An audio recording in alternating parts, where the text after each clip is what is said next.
En fait, il faut imaginer donc un épi qui va jusqu'à la bouée verte. Donc en fait, on voit bien la réduction et l'ampleur que l'eau maintenant a pris sur le sable. La Loire est la compagne quotidienne de ce batelier et depuis quelque temps, elle lui présente chaque jour un nouveau visage. Abîmé par des décennies d'activité humaine, le fleuve était contraint par des ouvrages et son lit s'était enfoncé. Alors en 2021, des travaux d'ampleur sont engagés, un chantier dont les premiers effets se font déjà sentir. Avant, on n'avait pas cette largeur. On a 3 fois plus large ici, là, par exemple, qu'il y a 3 ans au début du remodèlement des épis. Donc, il y a autant de débit, mais ça passe sur beaucoup plus large. Pour redonner au fleuve toute son amplitude, la première étape a été de repenser le système d'épis implanté tout au long de la Loire. Ces digues et enrochements de plusieurs mètres concentraient les écoulements et obligeaient le fleuve à passer toujours au même endroit.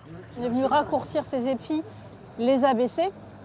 Et donc une partie du sable qui était bloquée en fait, entre ces épis, ce qu'on appelle des bancs d'épis, ces bancs de sable avec les épis, eh bien, il a été remobilisé par la Loire de manière naturelle. En fait, la Loire reprend ses droits finalement sur ce sable. Et ce sable est venu se déposer vraiment dans le chenal. Et ça constitue des bancs de sable qui se déplacent au gré des courants. Des mouvements de sable qui ont fait l'objet d'années de recherche et de modélisation en laboratoire sur une maquette géante. Selon les calculs, pas moins d'1,5 million de mètres cubes de sable devraient être déplacés, faisant évoluer le paysage et émerger de petits îlots. Des projections qui se vérifient déjà dans la réalité. Il faut imaginer 50 cm de moins, on a un petit banc de sable, donc un début d'île, qui se forme en plein milieu de la rivière. En plein milieu de la Loire, là, à la bouée rouge, la 3e bouée rouge là-bas, on avait un banc de sable, alors avec des mouettes de temps en temps. Quelques signes profitent aussi de cette nouvelle plage improvisée. Derrière ces travaux et cette volonté marquée de rendre à la Loire son caractère de fleuve sauvage, se trouve un intérêt réel pour la biodiversité. Mais le temps est comme un fleuve, il faudra sans doute entre 30 et 35 ans pour que la Loire retrouve véritablement sa nature d'antan.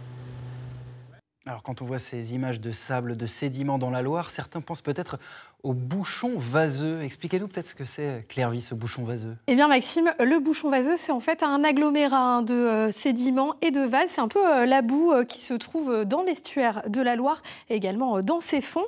Ce bouchon, il se crée en fait sous l'effet de différents phénomènes, la marée notamment. Il faut savoir que dans notre territoire, l'influence de la marée remonte jusqu'au secteur d'Ancenis.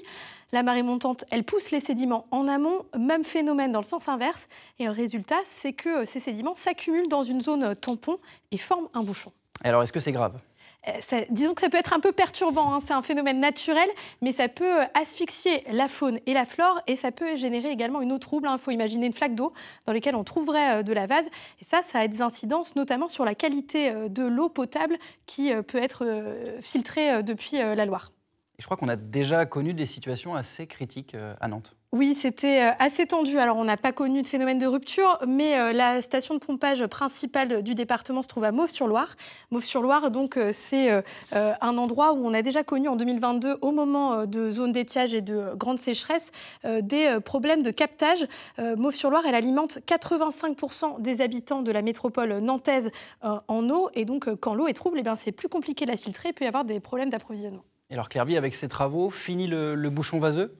Alors j'aimerais vous dire que c'est le cas. On va dire qu'il y a déjà des étapes qui sont assez importantes, puisque là, à Bellevue, en ce moment, il se passe la construction d'un duit.